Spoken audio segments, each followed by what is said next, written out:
បាក់ចិត្តពេលណាតែងឮថាសុរាជួយ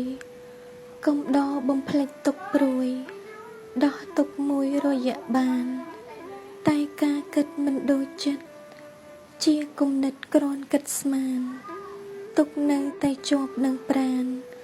មិនស្រាកស្រានតាមបំណងក្រេបផឹកចូលខ្លួនកាលណាជាតិសុរារិតតែចង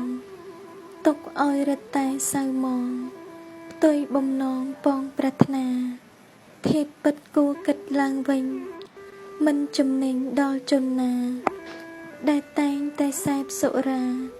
ឈឺពេលណារោគម៉ែជួយខាតទ្រព្យរកខូចសុខភាពកើតវិវាទឆ្ងាយបណ្ឌិតសប្បុរសមិនប្រព្រឹត្តទុច្ចរិតរាល់កិច្ចការ